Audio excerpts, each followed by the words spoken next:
Hello and welcome to Walk the Talk. I am Shekhar Gupta in Kathmandu, in Baluwata, which is the official residence of the Prime Minister of Nepal. And my guest today, the Prime Minister himself, Mr. Prachanda. Thank you. Thank you very much. It's a long distance you have traveled from, really, from underground Maoist uniform to a black suit. Thank you. Thank you very much. But long distance, but within a short span of time. You know, in a very short time, I came from insurgency to the peace process, from peace process to the Constituent Assembly, largest party of the Constituent Assembly and the first Prime Minister of Nepal. This is something miracle. Yeah, it is really unique example. All over the world, they can learn from our experience. There are so many ups and downs and twists and turns in the process, but it is a great thing. I think that this kinds of transformation from insurgency to democratic and competitive politics, this is something very unique here in Nepal. Because our Prime Minister Narendra Modi, he talked about this when he first came here. He said, bullet ko chhod ke ballot. Yeah. उनका जो statement था वो बहुत encouraging था। उनके जो parliament में जो उन्होंने स्टेटमेंट दिया, मुझे तो लग रहा था कि उनका स्टेटमेंट का मोर देन 50% तो मेरे ऊपर ही केंद्रित था। अच्छा। वो युद्ध से बुद्ध की ओर बताया उन्होंने, और बुलेट से बैलेट की ओर, और something very great you have achieved. तो जब पहली बार मेरी मुलाकात मोदी जी से हुई अलग से, वो पार्लियामेंट की स्टेटमेंट तो इनकरेजिंग था। नेपाल में इतना ज़्यादा इनकरेजिंग मैसेज तो किसी भी लीडर ने नहीं दिया था, ऐसा था माहौल। उसी समय मेरी अलग से उनसे मुलाकात भी हुई। तो मुलाकात हुई तो पहले उन्होंने कहा कि देखिए प्रचंड जी, शायद आपको कितना मालूम है मुझे पता नहीं कि आपने जो किया है बहुत हिस्टोरिकल इनिशिएटिव आपने लिया है, पूरी दुनिया आपकी ओर देख रहे हैं। ऐसे तरीके से उन्होंने मुझे बताया था, वो सब मुझे याद है। प्रचंड जी, जब आप अंडरग्राउंड गए, when you decided to take to arms, by that time global communism had already collapsed. Soviet bloc had already collapsed, and everybody had written obituaries of communism. Exactly. सबने उसको श्रद्धांजलि दे दी थी। तो उस समय what persuaded you that Maoism is the answer? I think that when we initiated the war, in the very time of the very beginning, I had some dream and some psychology of revolutionary romanticism or something like that. But later on, you did not even go to JNU. Yeah, exactly. And still you got this romanticism. Yeah. You know. But later on, we tried to understand the whole development of international communist movement.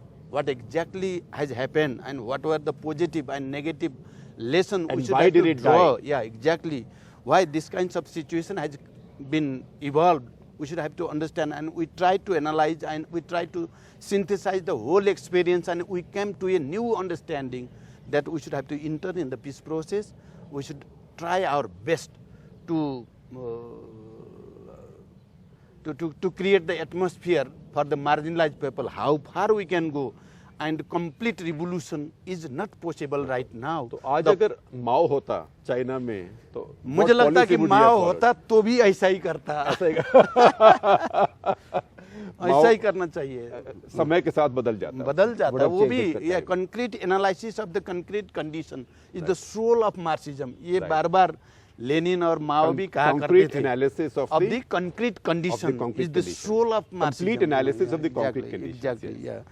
तो अगर Lenin भी ये कहा करते थे और Mao भी, अगर वो लोग जिंदा होते तो आज की परिस्थिति दुनिया को देख करके वो भी कहीं ना कहीं पीस प्रोसेस कॉम्पिटिटिव पॉलिटिक्स के जरिए ही जाने के निष्कर्ष में आते।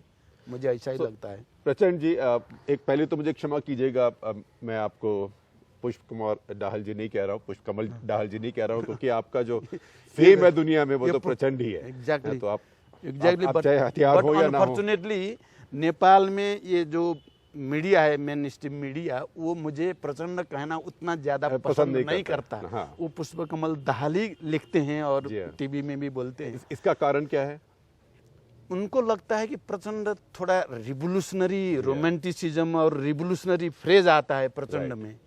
एक बात तो ये है, इसलिए वो नहीं चाहते कि रिवोल्यूशनरी वो फॉरवर्ड अभी रहे। दूसरी बात यह है कि प्रचंड में कहीं ना कहीं नेपाल के मजदूर, किसान, मधेसी, जनजाति, दलित, महिला और पिछड़े वाला क्षेत्र की जनता की भावना जुड़ी हुई है। और यहाँ के अपर क्लास वाले लोग नहीं चाहते कि प्रचंड के नाम से फिर सारे के सारे नेपाल के मार्जिनलाइज पीपुल एम्पावर्ड होने की दिशा में, क्योंकि प्रचंड के नाम से कहीं ना कहीं एम्पावरमेंट है मार्जिनलाइज पीपुल को, उनको अधिकार दिलाने की, उनकी आइडेंटिटी स्थापित करने की नाम है। पुष्प कमल दहाल में कहीं ना कहीं अपर कास्ट ब्राह्मण का एक वो आता है, इसी के चलते so they keep reminding you of your Brahmin identity. Exactly. And they want to tell everybody that he is a Brahmin. Yeah, exactly. Therefore, there lies the So, sir, you saw the light that a revolutionary new Maoist republic wasn't possible. Revolutionary dictatorship of the proletariat wasn't possible. And so you moved towards peace process. It was a big intellectual and philosophical change. We still have Maoists in our country. I'm sure you know many of them who are still fighting. What will you tell them? I think that first of all, I do not want to interfere the internal affairs of any country or any political party. A revolution is, but at the same time, exactly. Revolution cannot be export, cannot be imported. Right. You know, it is the matter of their own unique experience or something like that. But because I have time and again have a serious debate and discussion with the Indian Maoists, you know, during my underground period. Where we have shared so many ideology, political and things, but later on the situation has created that we have a serious ideological differences. Understanding Marxism according to the changed situation, they do not want to understand the dynamics of change that is going on all over the world. And as right now I mentioned that concrete analysis of the concrete condition is the soul of Marxism. They do not want to understand the change and concrete, they do not want to analyze concretely the change that is going on. So there lies the differences. So on one side is dogmatism, on one side is running dogs of capitalism. There are so many things. So what is your advice to them as a fellow comrade? Yeah, I think that I have a sympathy with them because previously when I was underground, different kinds of interaction I remember even now. And I think that they should have to follow the pragmatic way, and they should, as I have done here in Nepal, they should follow this peace process and dialogue, and in a peaceful manner, we can move forward. I am the example, you know. I came here in the peace process, but with the big political change, tremendous political change. The autocratic monarchy has been abolished, you know.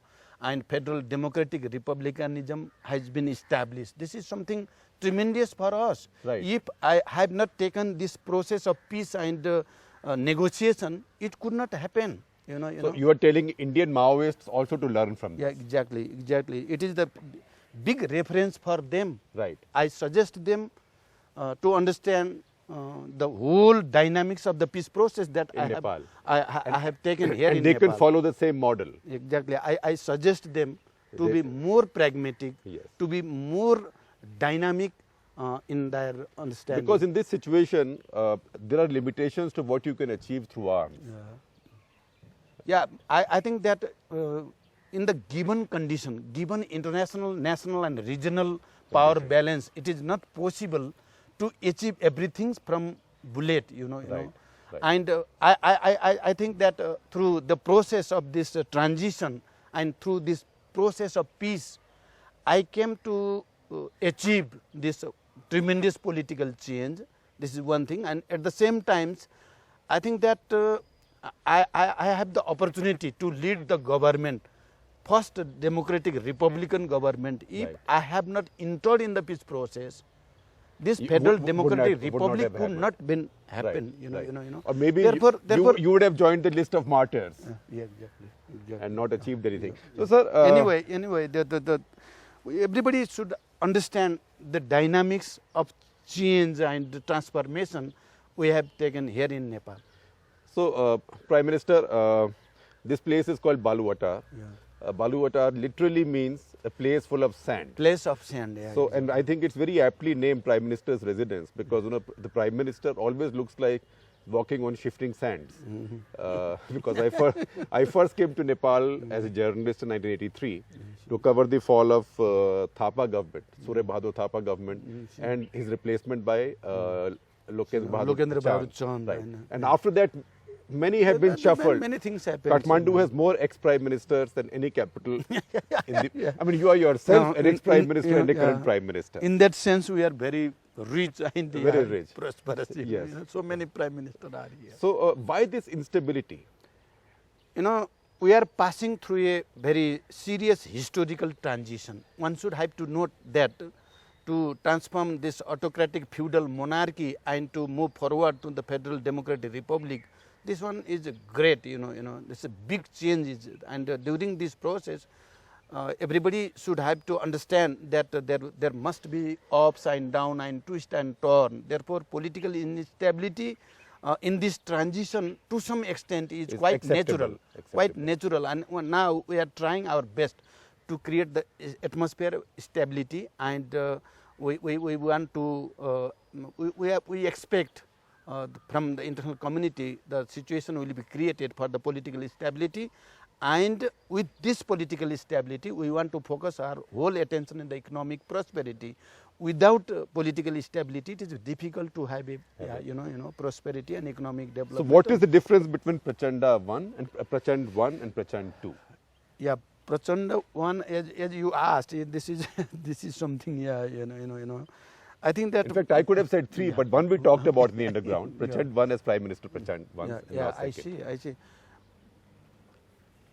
For the first time, when I have the opportunity to lead the government as a Prime Minister, I have a little experience of this multi-party democratic and competitive politics. Right. Because I just came from the revolution, from war.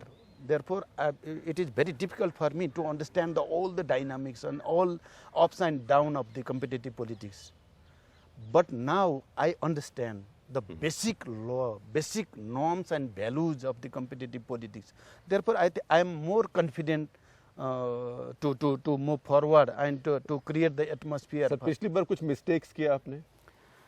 ऐसे तो मैं intentionally तो मैंने कोई mistake मैं नहीं मानता, लेकिन मुझे लगता है कि मेरी अनुभव की कमी के चलते मेरी तरफ से कुछ मिस्टेक जरूर हुआ।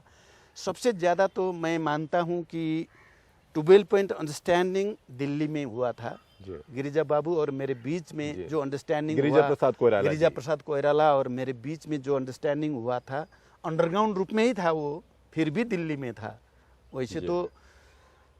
और फिर बाद में कॉम्प्रिहेंसिव जो पीस एग्रीमेंट हुआ गिरिजा प्रसाद कोइराला गवर्नमेंट की तरफ से और एक रिवोल्यूशनरी की तरफ से मैंने सिग्नेचर करके कॉम्प्रिहेंसिव पीस एग्रीमेंट हुआ था।